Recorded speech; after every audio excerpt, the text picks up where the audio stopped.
Hello everyone, welcome to Lingo Quest English. आज हम सीखेंगे 10 मिनट के अंदर कैन को यूज़ करना और उससे सारे सेंटेंसेस बनाना। इस सेशन से पहले आपको ग्रामर का कोई भी लेसन लेने की ज़रूरत नहीं है, आप डायरेक्टली स्टार्ट कर सकते हैं।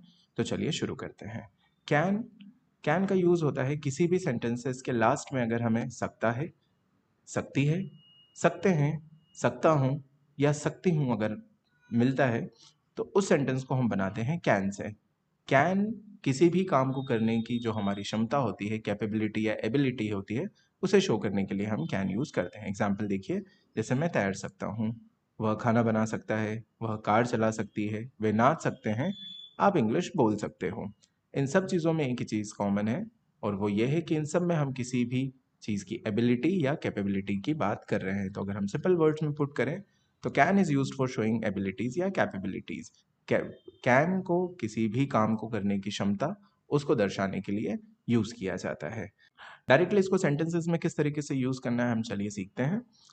अगर सेंटेंस में यूज़ करने से पहले हमें उसको एक स्ट्रक्चर में डालना पड़ेगा, तो हमारे पास जो कैन का जो स्ट्रक्चर होता है वो होता है subject plus can plus first form of verb और वर्ब का बेस फॉर्म, साथ में आएगा ऑब्जेक्ट। इसमें हमें दो चीज़ों पे ध्यान देना है मेनली। सबसे पहले होता है हमारा सब्जेक्ट।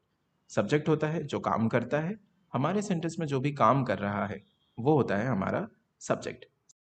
यहाँ हम सब्जेक्ट के लिए आई, यू, वी, दे, ही या नेम या नाउन्स हम यूज कर सकते हैं। सेकेंडली हमें ध्यान देना है वर्ब पे। वर्ब का मतलब होता है काम या एक्शन। हमारे सेंटेंस में जो भी काम चल रहा है या एक्शन हो रहा है उसे हम वर्ब बोलते हैं। कुछ सैम्पल वर्ब्स यहाँ पे दिए हुए हैं, हम इन्हीं से ही एग्जाम्पल्स क्रिएट करेंगे। तो चलिए हम डायरेक्टली एग्जाम्पल्स पे आ जाते हैं। जैसे मुझे बोलना है कि मैं तैर सकता हूँ हिंदी में। इंग्लिश में हमें इसमें सबसे पहले लगाना है सब्जेक्ट। मैं के लिए सब्जेक्ट में यूज होगा आई के साथ हम यूज करेंगे कैन, और तैरने को हम बोलते हैं स्विम, जैसा आप स्क्रीन पे देख पा रहे हैं। सो आई कैन स्विम, मैं तैर सकता हूँ। सेकेंड एग्जाम्पल देखिए, वह खाना बना सकता है। बना सकता है मेल है, इसके लिए हम यूज करेंगे ही के साथ यूज होगा कैन, और वर्ब का फर्स्ट फॉर्म खाना बनाने के लिए होता है कुक, और खाने के लिए हम यूज करेंगे फूड।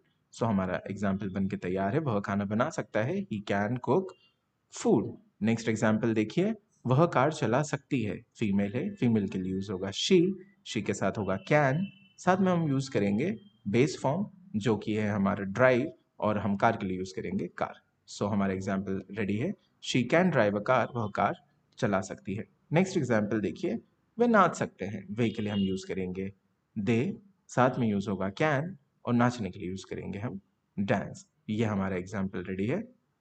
नेक्स्ट हम इंग्लिश बोल सकते हैं। हम के लिए आगा वी कैन, बोलने के लिए हम यूज करेंगे स्पीक, और इंग्लिश में यूज होगा इंग्लिश। सो हम इंग्लिश बोल सकते हैं, वी कैन स्पीक इंग्लिश। ये होता है इसको एक सिंपल स्ट्रक्चर में सेंटेंस को बनाने का तरीका। अब हम देखते हैं कि कैन को हम कितने और तरीके से यूज कर सकते हैं। किसी भी सेंटेंस के स्ट्रक्चर को हम चार पार्ट में डिवाइड कर सकते हैं। अफर्मेटिव मीन्स होता है पॉजिटिव सिंपल सेंटेंस, जो अभी हमने यूज किया था। इसके साथ में होता है फिर हमारा नेगेटिव। नेगेटिव का मतलब होता है जिस सेंटेंस में हम नहीं यूज करते हैं। नेक्स्ट होता है इंटरोगेटिव्स। इंटरोगेटिव सेंटेंसेस वो होंगे जो क्या से स्टार्ट होंगे हिंदी में। और लास्ट होता है हमारा डब्ल्यू एच इंटरोगेटिव, जिनमें हम क्वेश्चन वर्ड्स यूज करेंगे, जैसे क्या, क्यों, कहाँ, कैसे, कब, किसका, कितना, एंड सो ऑन।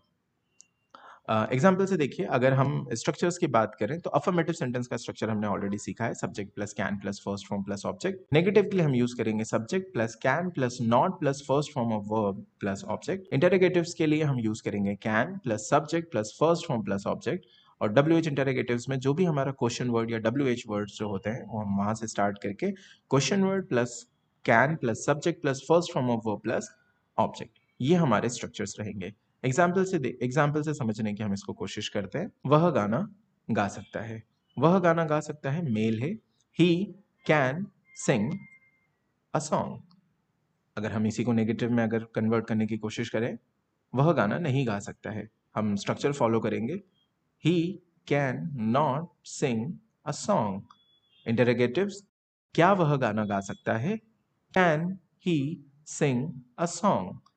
नेक्स्ट देखिए, डब्ल्यू एच इंटरोगेटिव्स, वह गाना कब गा सकता है, तो कब क्वेश्चन वर्ड है हमारा, हम यहाँ पे यूज करेंगे कब के लिए, when can he sing a song. Next देखिए, आप उसे बुला सकते हो. You can call him. आप उसे नहीं बुला सकते हो. You can not call him. क्या आप उसे बुला सकते हो? Can you call him? आप उसे कैसे बुला सकते हो? How can you call him? इस तरीके से आप कैन का कोई भी सेंटेंस जो है वो फॉर्म कर सकते हैं. इसके लिए आपको कोई भी ग्रामर लेसन सीखने की कोई भी ज़रूरत नहीं है. इसी सीरीज में हम आगे भी और भी वीडियो कंटिन्यू करेंगे. अभी इस वीडियो के एंड में यहाँ पे कुछ सिंपल प्रैक्टिस सेंटेंसेस हैं, साथ में उनके वर्ब्स जो हैं वो लिखा हुआ है. आप इन सेंटेंसेस को इंग्लिश में बना के आप कमेंट कर सकते हैं. मैं इनको पर्सनली चेक करके I will tell you the feedback कि आपने सही बनाया है या नहीं बनाया है. और आगे इसी तरीके के वीडियो देखने के लिए आप चैनल को सब्सक्राइब कीजिए. Thank you for watching.